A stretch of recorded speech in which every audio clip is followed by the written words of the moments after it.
So we are going to talk about China recent psychiatric colonialism, because the topic of the Congress is about nature on nature, and so colonialism is in line with that too, and we have to deal with the question, even if it is quite controversial and emotional and sensitive, but that's life. We are used to deal with sensitive topic, and why not this one? So my conflict of interest, as you say. Okay, so I am still French. I am still French, and you know France is, for a long time, a colonial country. And by United Nations, it is still considered as a colonialist country. And so I am not a sociologist or an anthropologist, and of course, colonial studies are dealing with sociology and anthropology, but that's life. I am consultant in statistics for most pharmaceutical firms, and medications can be considered as a little bit, in a way, as a colonialist way to consider treatment. We are going to see that in more details. So, for 30 years, I worked in an outpatient clinics, and which is in the far suburb of Paris, with a lot of migrants. And I used to see families like that. And one day, I realized that when I speak to a mother like that, I speak louder. And I said, why am I speaking louder? It was like I was shouting to this person. And I realized that when I see a black woman in a local dress, unconsciously, I believe that she cannot understand me, and so I speak louder. And of course, this is not good at all, and I was ashamed by that, but I am like that. Why? Because I am conditioned as being in a colonialist country. And so I had to deal with that and to reframe myself when I face this cultural situation. So this is all the more important to discuss this question.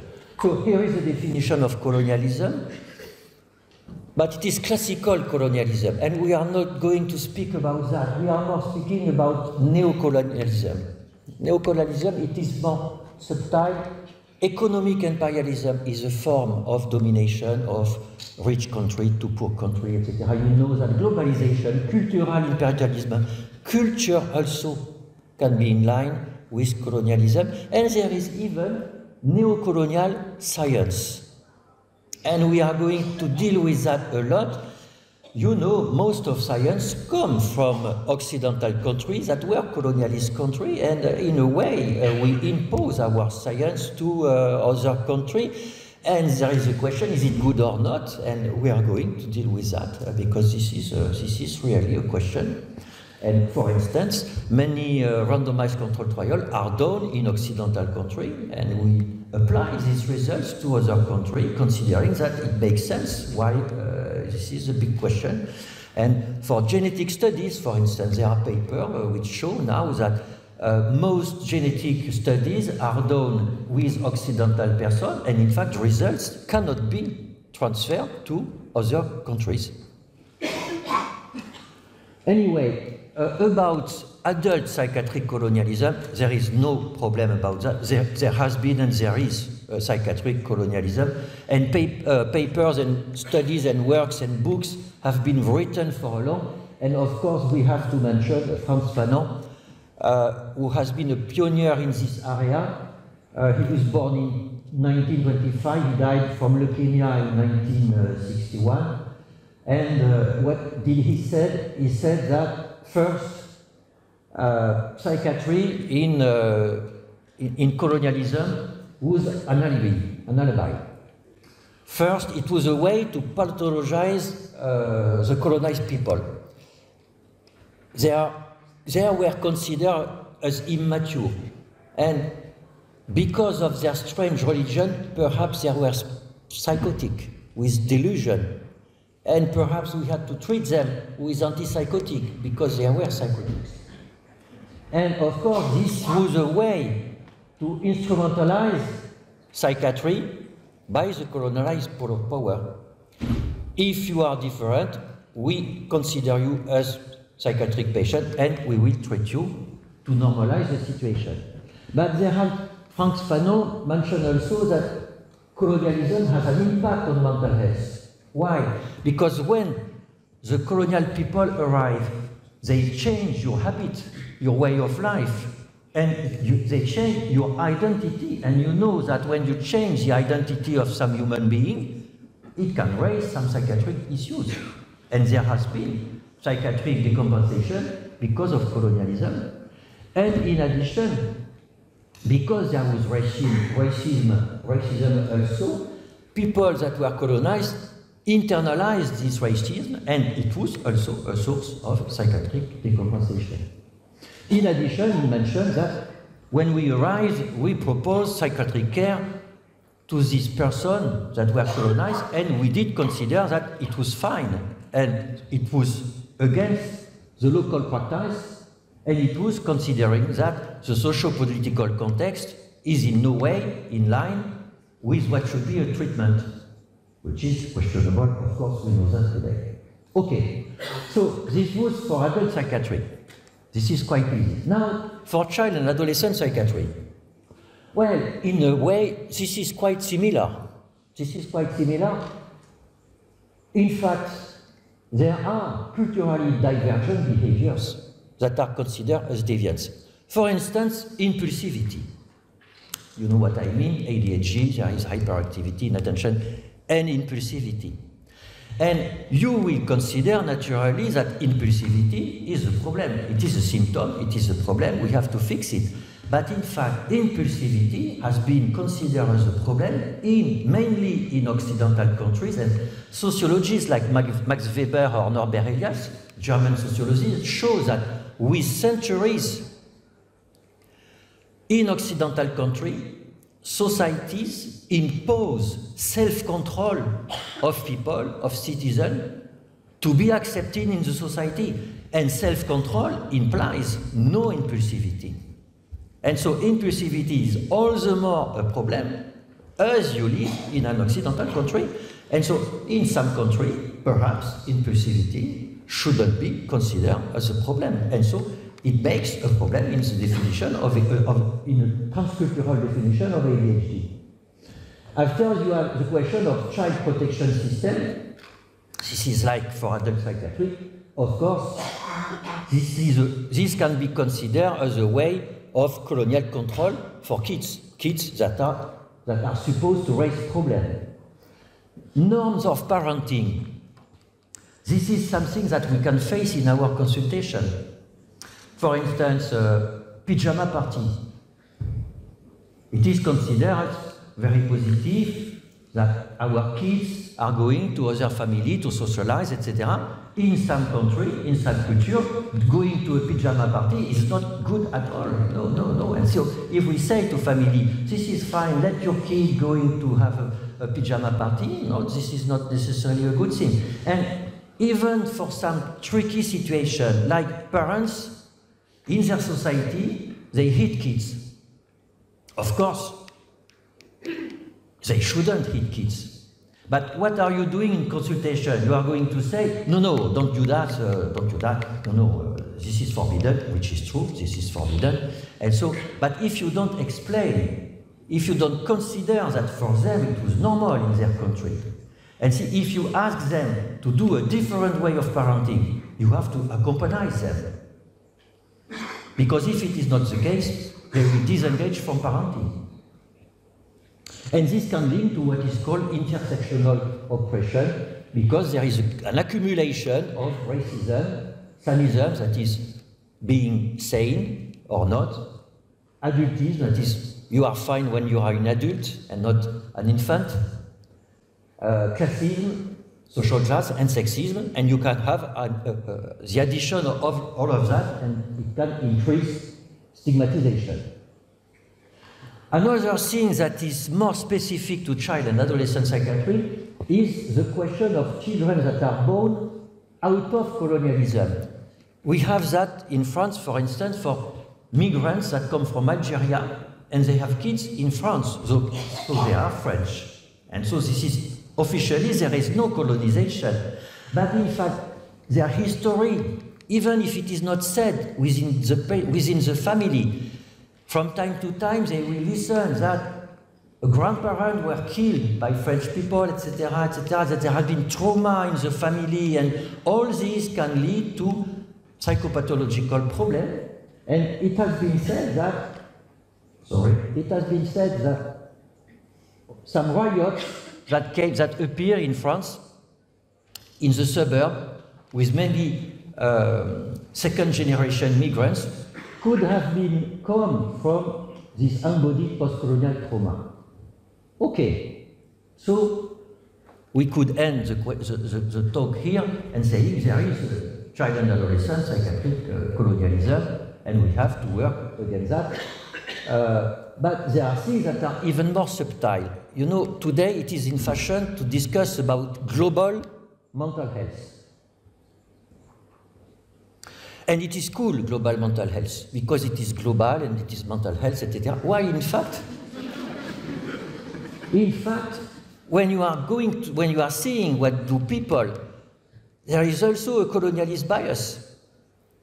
Just an example, I was with a friend in an NGO, and they say to a country in Africa, okay, we are going to help them, but there is a package of help, and within this package, you should deal with transgender issue.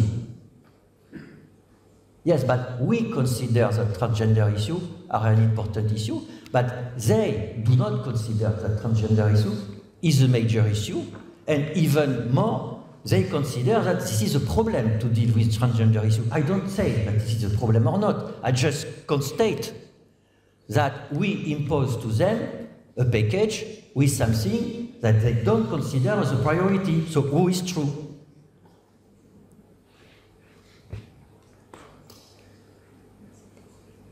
And even WHO, that is supposed to be a non-colonialist organization, even WHO with MHGAP, you know, mental health gap, this is a way to propose treatment to low and middle income countries. Look at what is on ADHD.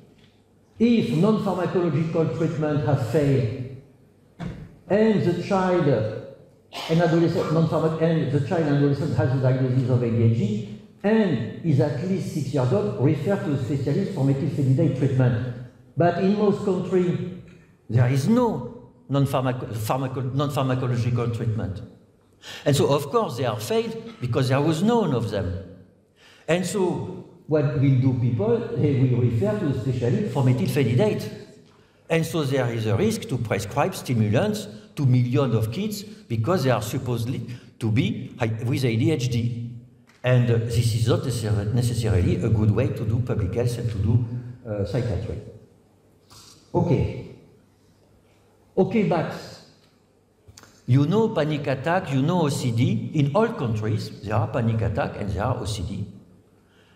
And, well, CBT works in panic attack and in OCD.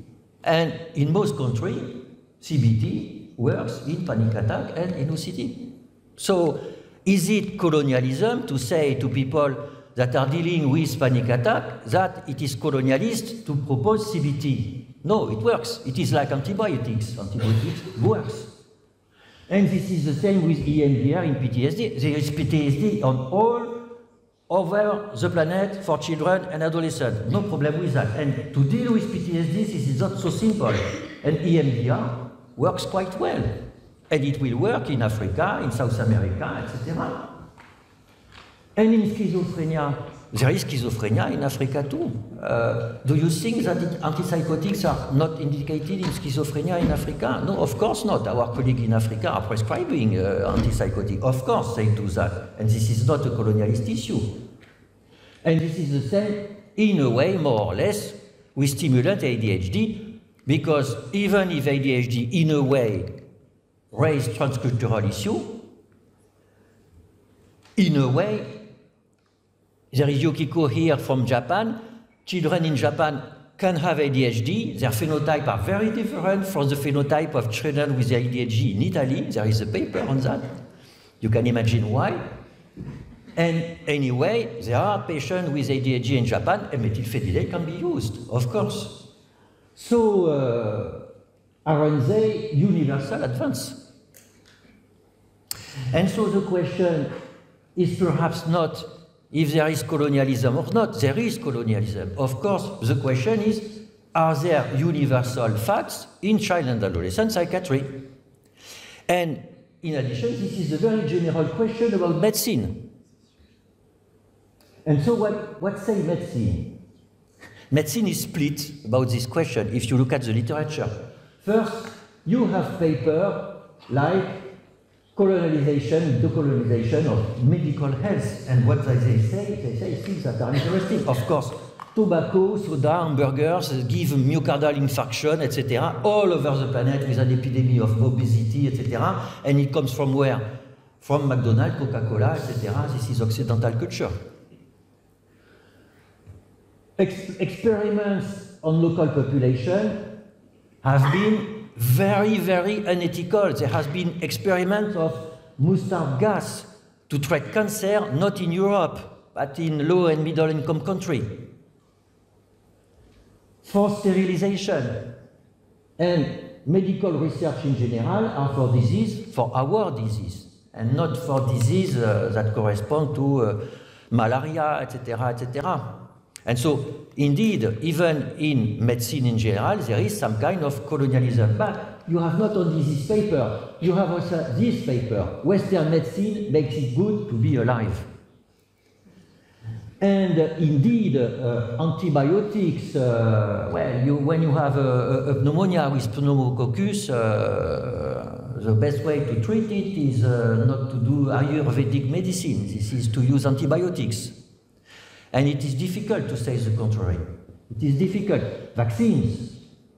I know that in some culture people hate vaccines, even here. But my feeling is that they are wrong. Vaccine did an amazing job for the health of our children and adolescents. This is reality, at least on my point of view. Asepsis too. When you wash your hands before doing surgery, this is good in all countries. Infusion of fluids when you have a diarrhea. You know, many children died because of diarrhea. And just doing an infusion of isotonic fluid can save life. And this is, of course, this is true in all over the planet. And so there is some kind of universality also in medicine. Okay, so we are going to see now about the question of universality in science in general and child and adolescent psychiatry in particular. So we will come back to the 17th century, and here I mentioned two books from Alfred Whitehead, that was a logician, mathematician and philosopher at the beginning of the 20th century. And what did he say? He said that during the 17th century, where there was Galileo, Descartes, Newton, it happens that there has been postulates, first that nature, the universe, is made of matter. It seems obvious for you, but where is the soul? You see? After, matter is made of isolated entities in space and time. It appears to be a very simple hypothesis, but in fact it is a very strong hypothesis. It is called the simple location principle. Then these entities interact between each other, and of course these entities interact with my instruments that do measurements, if I am a scientist, and interact with me as a human being, and it leads to attributes, that is measurement, that is variables, that are measured. And so reality is made of entities that are distinct and that has attributes, and with that you can do science. And what happens? It was called the bifurcation of nature. Before the bifurcation of nature, before the 17th century, nature apprehended in awareness, while after, the nature is the cause of awareness. What does it mean? It means that before, when you see a sunset, with your boyfriend or your girlfriend, well, you are within the nature, and you see you are with the sun, and with the nature. After the sun puts photon in your eyes, and it makes a signal in your occipital cortex, and you see the sun. The sun is the cause of what you see, and before you were within the nature. You see, this is a very important epistemological turning, and for eco-philosophers, it is at the origin of the climate crisis, because we consider that we are not within the nature. Anyway, for us, what does it mean? It means that nature is made of protons, neutrons, etc., etc., and this is universal. 1 billion years before, 1 billion years after, it will be exactly the same. And here, or in the other side of the galaxy, it will be the same. Then atoms make cells with nucleus, ribosome, etc., etc., and they interact all over, and this is universal. This is universal more or less because we know that genes in Japan are not the same exactly than genes here. But anyway, this is marginal.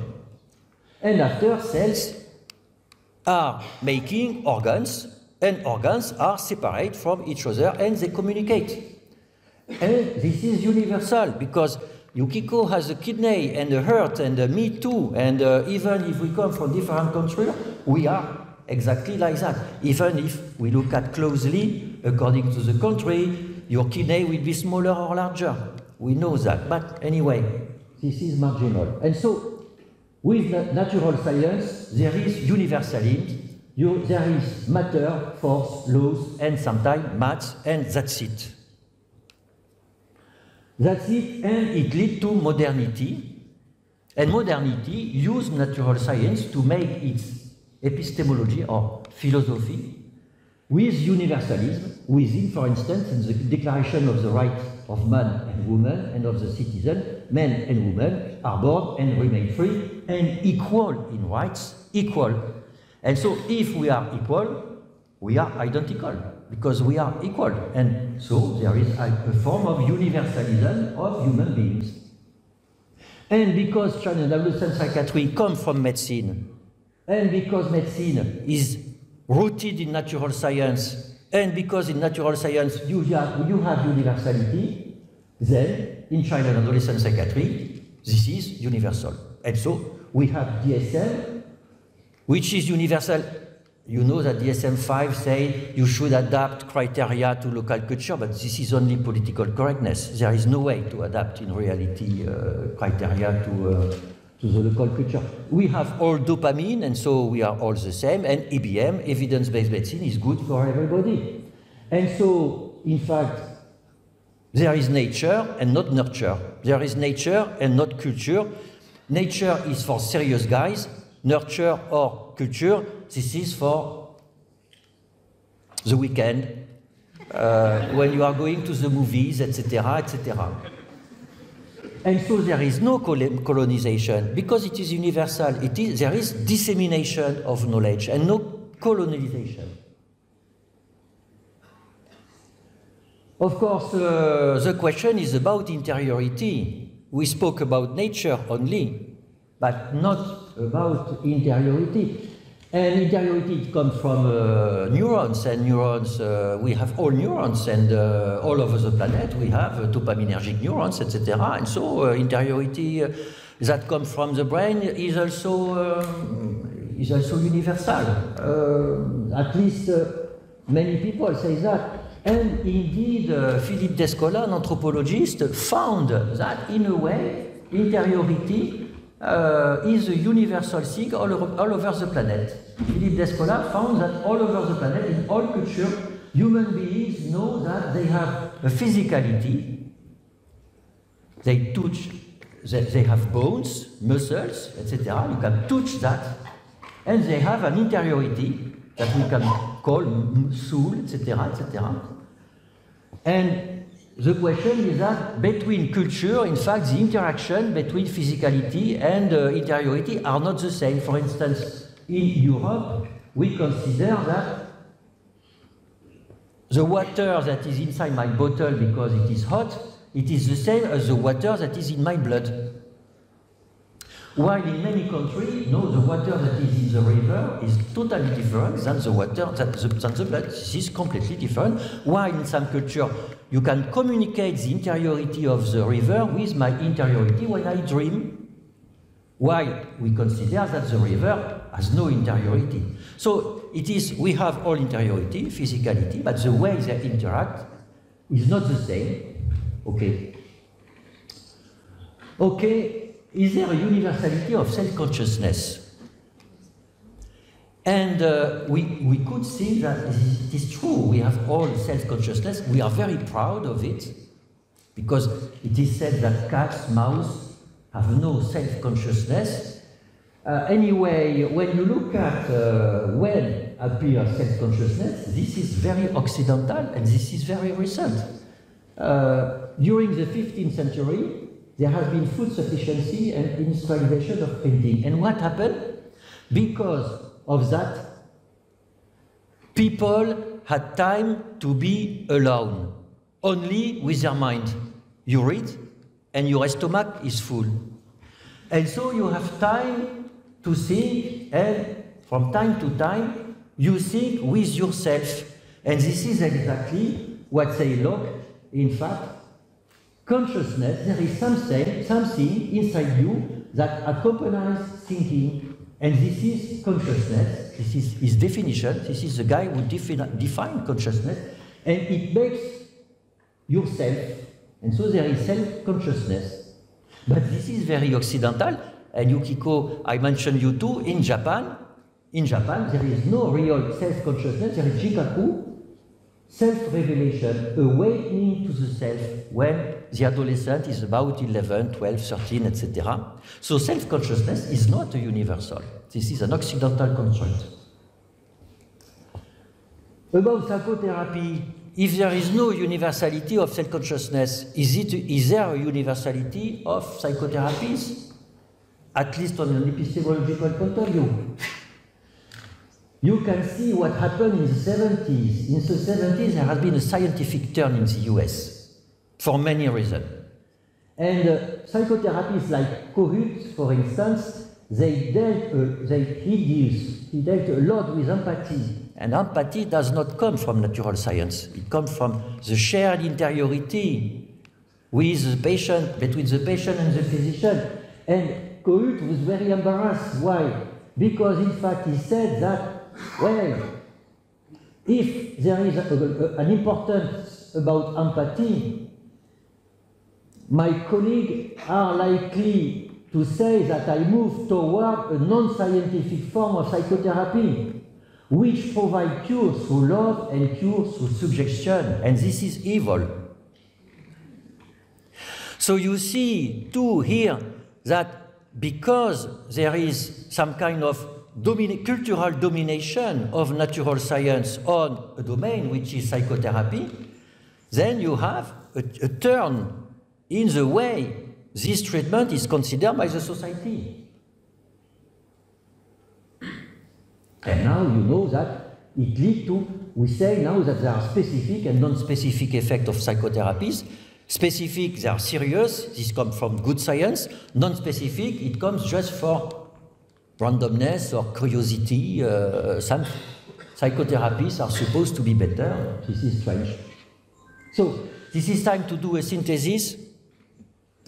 First, you can say that there is an epistemological imperialism that can be considered as some kind of neocolonialism. Objectivity, coming from the turning of nature, from simple location, objectivity is in fact a domination of the medical episteme. Because medical episteme come from the turning of nature, and psychiatry and Chinese psychiatry comes from medicine, then we are dominated by this postulate. And we don't see it, and we refuse to see it, and we refuse to be rebel about that. And this has important consequences. For instance, obviously, you are connected with your patient in interview. You are connected. it leads to therapeutic alliance. But therapeutic alliance is considered as something that is apart from good clinical practice. What is, for instance, in France, the Haute Autorité de Santé, that is the institution that decide which treatment are good or not, never mention anything about therapeutic alliance. They say you have to use EMDR, you shouldn't use psychoanalysis, etc., etc. Never mentioned about therapeutic alliance, because this is outside the serious game. And in addition, you know, this is very strange that from time to time we do serious clinical interview with symptoms, diagnosis, treatment, and sometimes we are therapists and we do therapy. But in fact, both are mixed. You can do a clinical interview that is also some kind of therapy. And you should do something like that, and I'm sure you do that, of course. But we don't say it and we don't teach it because we consider there is a split. And we say patient with autism, you know. Patient with autism, it means that we are all the same, but they have something in addition. In fact, no. They are just autists. Like you have brown hair, and they are autists, and so we are not universal, we are not the same, they are different. And this is the same with evidence-based. Evidence-based, okay, but evidence comes from natural science. And there is a marginalization of spirituality, and we discussed that during a symposium yesterday. And of course, there is also a split between nature and nurture. Nature being something serious, nurture not. And today, people speak about epigenetics to try to make a link between nature and nurture, but this is only some kind of rhetoric, because in epigenetics there is genetic. Of course, don't be careful not to throw the baby out of the bathwater. Antipsychotics work in schizophrenia. There is, anyway, some kind of universalism. And so this is my last slide. Okay, there is some kind of channel, some psychiatric colonialism. There is a visible one that I mentioned before.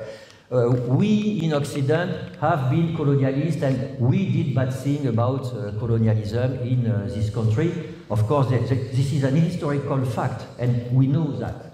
But there is a visible colonialism that we don't really see, and this is global mental health, this is WHO, etc. There is some kind also of colonialism, but there is also an invisible colonialism that is of an epistemological nature.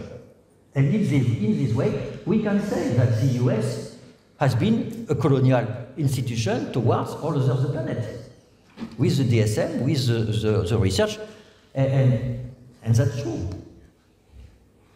But be careful, there are also some elements of universalism, and so our clinical practice is not so easy.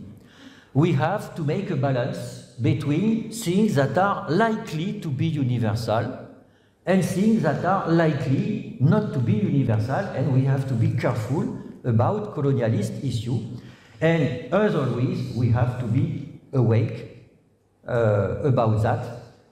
But that's our life as clinicians. When we apply statistical results to unique patient, we have to know that this unique patient perhaps is not similar to the average patient in statistical studies.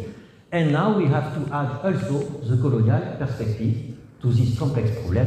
This is which makes our job stimulating, and I thank you for your attention.